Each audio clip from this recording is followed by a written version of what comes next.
parce que xam nga affaire Total bi. waaw dafa indi wax bi bari ci Sénégal. am sax benn homme politique bu ci bind livre. ah bon waaw. ah bon waaw. ah bon waaw mu dem ba parce que ñaari affaire moo tax wax ji bari bu njëkk bi mooy. ñu bari dañu jàpp ni yow lu baax yépp tubaab yi nga koy jox français yi beneen bi ci topp mooy sa ministre Thierno Alassane Sall ci waxu Total ci la démissionné wax ju bari nag daal di d'accordul parce que xam nga boo waxee démissionné dafay mel ne yow da nga am njaax da nga am certitude ne moom dafa démissionné. Je soutiens et je maintiens que j'ai démissionné. waaw d'accord en tout cas ci la génne bëgguma di dugg ci. d'accord mën naa bañ a démissionné waaye bañ a tudd kenn. waaw d'accord waaye ci la génne ci gouvernement bi. Et le plus grave, vous savez, écrire un acte de papier ou dire je démissionne, c'est plus simple.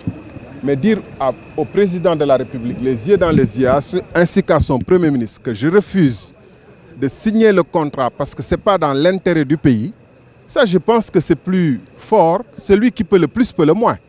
donc dañ ko génne ci gouvernement. voilà ci la voilà loolu mooy li am. loolu waaw Cheikh est-ce que di nga mën dem directement ci question bi nga bëgg laaj te ñu éviter mais question bi nga bëgg a laaj personnalisation ak question bi nga bëgg a laaj loolu yëpp la. waaw Cheikh parce que bu ñu leeralul aussi du dem. donc président yi wala dara. mais bu fekkee sa ministre taxaw na daal di Total li mu def jaaduwul et puis du intérêt Sénégal et cetera loolu mooy indi coow li. waaw Cheikh léegi ñu may président mu tontu ci loolu ci sa question boobu. xam nga d'abord man nekkuma fi pour di wax ci turu Total wala ci turu BP wala turu keneen man je suis le président de la République du Sénégal dama leen di wax sama politique nu muy doxee. amul solo li amoon solo mooy ñu ne kat lu tax ñu jox benn bloc Total bloc boo xam ne non seulement amul données parce que lu bees la donc dañuy def li ñuy wax sismique spéculative maanaam sismique boo xam ne day yaraax pour Casamance offshore. Donc le débat doit être un débat sain et serein maanaam débat boo xam ne dañ koy fonder ci ay faits waaye tubaab yi la ñuy jox lu ñu yëkkati jox ko tubaab yi loolu ay waxu politicien la. Ce qui est plus grave, c'est que Monsieur le Président de la République a révélé les raisons pour lesquelles il a une préférence sur Total. Il a bien dit que c'est parce que la France nous donne de temps en temps des sucettes, 65 milliards pour payer les salaires, 100 milliards pour ceci et cela. tubaab yi dafa am fu ñu jaar ak ñoom foo xam ne tey seen taxawaay ñoom France ci wetu Sénégal mosul manqué soutien ak solidarité mosul am man mi bi may toog ne woon nañ salaire yi duñ ko fay lu dëggu la woon bu dul woon taxawaayu France suñu wet. Et que pour cette raison, Total qui était 5e, je soutiens, je maintiens et je répète que Total était 5e et que BP et Cosmos étaient premières. Et que Total a fait des offres qui sont de loin les plus mauvaises ou les pires qu'on ait jamais enregistrées depuis 85 au moins. 150 millions d'euros ci bi may tàmbali xëy na bu amuloon dana doon gën a jafe parce que donc wax ji ko war a teg toujours ci ay faits. Et dans ces conditions, moi, je suis de la génération qui lutte pour l'émancipation et l'indépendance économique, sociale et politique de notre pays. Je ne suis pas de ceux qui pensent que parce que la France nous donne des sucettes qu'on doit leur donner notre pétrole en échange sans exiger le juste prix. Est-ce que contrat ba mu signé nekk na contrat bu nekk ci intérêt Sénégal ou pas loolu mooy wax ji. BP et Cosmos, le consortium BP et Cosmos était premier et de très loin. Et que les offres de BP et Cosmos sont de très loin meilleures que l'offre de Total. Parce qu'on doit intégrer non seulement le bonus de signature, mais le partage du revenu du pétrole une fois ou du gaz une fois qu'on aura le gaz et le pétrole. Et sous ce rapport, sur certaines tranches, dès les premières tranches, il y a des différences de 10% entre l'offre de BP, Cosmos et l'offre de Total. Et sur certaines tranches, ça peut aller jusqu'à 23%, c'est-à-dire plus de 1/5 de notre pétrole de différents qui partirait pour Total, alors que BP nous offre de nous donner ces 23% en plus.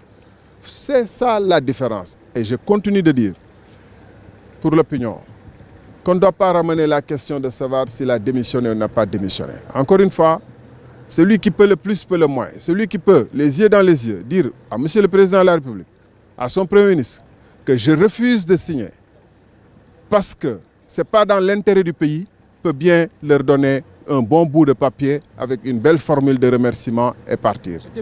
Mais j'ai dit tout à l'heure que nous sommes nés d'une génération de combat qui croyons à l'indépendance et à l'émancipation de l'Afrique. Et c'est nous, fils africains, qui devons assumer ce combat pour l'émancipation totale et la liberté totale de notre pays. C'est triste que le président nous dise 65 milliards, on n'aurait pas payé nos salaires. Un peuple doit compter d'abord sur ses propres forces.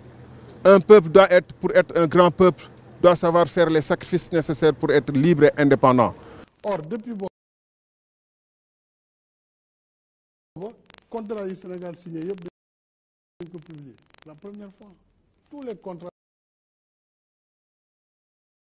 pétroliers sont dans le domaine public. Tous les contrats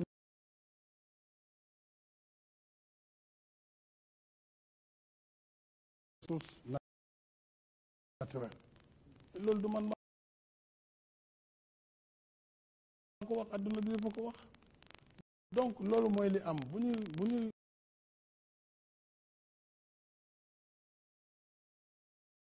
wax daal bëggoon naa ñu teg ay fait ne Total kat def nañu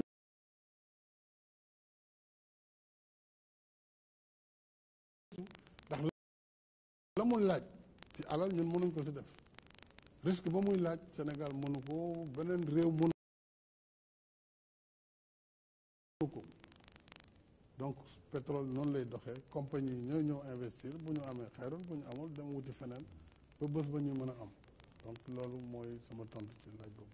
Pas pour toujours dire que tant qu'il n'y a pas la France pour nous sauver, nous sommes maudits et perdus. Et c'est pour cette raison que nous sommes sur le terrain et que nous nous battrons.